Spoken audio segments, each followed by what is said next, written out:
Hello my friends. This video I have been so excited to film. I haven't been home recently, so this has been sat waiting for me. This here, my friends, is the Anastasia Subculture palette. I know I'm a little bit late on the bandwagon here, but I have to put my 2 cents in because so many of you guys have been asking me to review this because you guys know I'm gonna be honest. I am honest when I don't like things. Starting out, this to me is beautiful. Like, the mustard yellow with the teal is, I love the colour palette. So you guys will know that the Modern Renaissance palette, look how disgusting mine is. I looked at Sophie's next to mine the other day, I was like, why does mine look like that? It's so beaten up. It's because it goes everywhere with me. I absolutely love this palette. I've nearly hit pan on quite a few of these shades. They are just beautiful, warm toned, rich, creamy, blendable, pigmented, amazing quality eyeshadows. They're fab. The metallics are super intense. Such a great palette, so good. So when I went online and saw the warfare around this palette, I was like, Emma's gotta try it. So I haven't actually opened this. Wow. Okay, those colours are beautiful in my opinion. I don't know about Mercury. Mercury seems to be sticking out like a little bit of a weird colour. But you never know, you could go maybe with the green. I'm not sure. Yeah, I'm gonna try my best to work with these shadows. I've heard terrible things. I've also heard some good things. So, shall we just get cracking? Let's go. Do you want me to do some swatches first? Okay, so the shades that are really speaking to me in this palette are All Star. That's pigmented, that felt really smooth. Nice. And everyone's complaining about the kickback. With the finger swatch, no kickback. New Wave here. Ooh. Again, pretty pigmented. This shade here, Electric, is like a duochrome greeny gold, which isn't as intense as I would have hoped, but on camera it's picking up pretty well. Finally, I'm gonna do Axis here. Oh, that's got quite a lot of fallout, but that is rich. That's rich in pigment. Okay, let's see how they work on my eyes. Let's see how they blend. I think I'm gonna do a like teal in my crease, yellow on my lid, red underneath. Okay, so I'm a bit nervous to be honest. I'm gonna start with Dawn. Wow, yeah, a lot of fallout. Should I come a bit closer? Come a bit closer so you can see. So we're gonna go tap. Can you see that? I hope you can see that. There's a lot of pigment on the brush, a lot of fall down, but I'm gonna just buff this above my crease. This is just as a transition shade. Obviously it's such a kind of similar colour to my skin tone, I'm not going to see how well it blends yet. I'm seeing a lot of people though in their videos where they're like swirling it in. I would never swirl into an eyeshadow unless it was really like hard and didn't have a lot of payoff. If it was like I would never swirl in my Modern Renaissance palette because you just don't need to. And there is quite a lot of kickback on my Modern Renaissance, but so far this one shade definitely has more. I'm trying to go in a very diplomatic way, guys. I'm not gonna let anyone's opinions sway me because I want to see what I think. I'm gonna take the shade Untamed, which is this teal. Okay, there's some kickback but not a lot of fallout on that one. Like a bit more than usual, but nothing compared to Dawn. So this, I'm gonna start buffing into my crease. This is my transition shade. I mean, why I thought a forest green is gonna be a good transition shade, I don't know, but I'm trying to be brave here. I feel like I should have maybe gone in with the yellow first, but hey ho. I've barely gone in with any product because I know I want to build. But I don't know if you can see, there's like a line where it's kind of clung in my crease where there must be a little bit of oil there. I'm gonna add a bit more to see if I can blend that out because this colour is beautiful, almost enhancing the veins. on my eyelid. I've never seen anything do this before, but it's okay. We're gonna blend it out as well as we can and then move on. I feel like these eyeshadows are just a lot of work, and like I want to love this palette. I bought this with my own money. I wasn't sent this. Like, I spent £41 on this palette just so that I can review it because everyone's talking about it.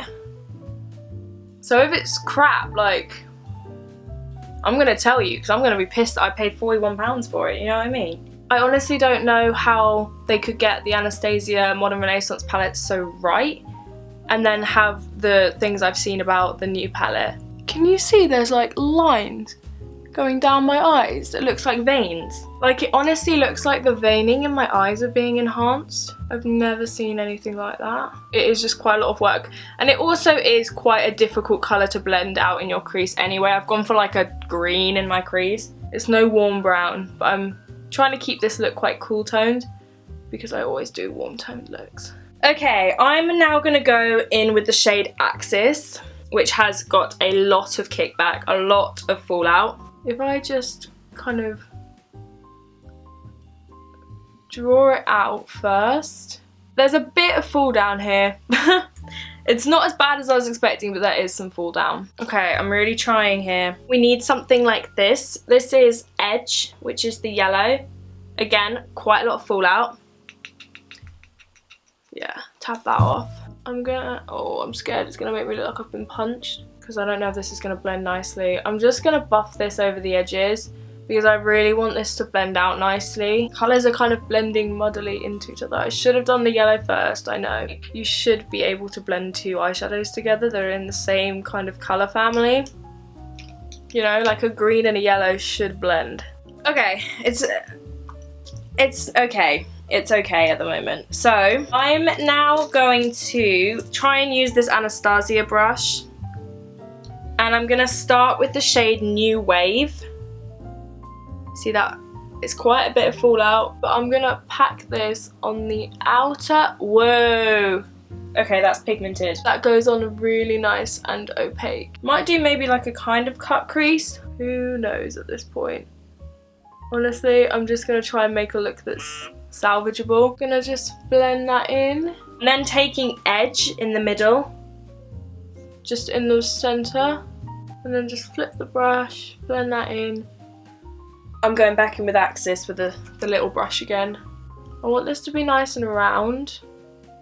It's nice and bright, it's nice and vibrant. Like, these are usable. They're not the easiest to work with, definitely not. Like, these are not for people who are just starting out because they are tricky to work with. They aren't the easiest shades, like the actual colours of them aren't the easiest to blend. Like blues and yellow, well, yellows are okay, but like blues aren't the easiest to blend into your skin tone. Oh my god, you guys, I'm so buzzed. Tomorrow is Pride in Brighton. I'm actually really liking these shadows, like the colours. I really enjoy the mustard and the teal. I'm now gonna do a bit of a wild card. I am gonna use this beautiful shade here called All Star. Let's check the fallout. Not too bad, not too bad. And I'm actually gonna wet the brush, I think, and use this as a liner, doing it nice and big. I'm saying I'm really excited. It's Pride tomorrow in Brighton. That's tomorrow for me, but this video is going up probably. I'm gonna try and get it up as quick as possible because, you know, I've got to stay relevant. I'm honestly like excited to see what happens about this palette because, like, I know Anastasia have like replied, but I don't think they've like satisfied what people wanted to hear, you know? I'm just gonna put a bit of concealer on the back of my hand just so I can neaten up this line a little bit because I went a bit wide. Not gonna lie guys, I'm really enjoying these colours. This shadow, Wet, has worked really well. It's rich, it's pigmented. I can't really complain fairly. Yeah, because these are so pigmented, when you dampen them, they literally feel like they just glide on like a liner. But I really wanted to use this red, but I didn't want to do like a classic me like red smoky eye. I wanted to do something different. And it's nice because this red is blending into this yellow. I'm not hating this look actually. I mean, I'm not keen on how the blue is blended out, but I've actually definitely used worse. So at the moment, I don't hate this palette. I kind of thought I might. I'm gonna take the shade Electric, dry. Okay, it's actually alright. It's subtle. It's not really subtle, but it's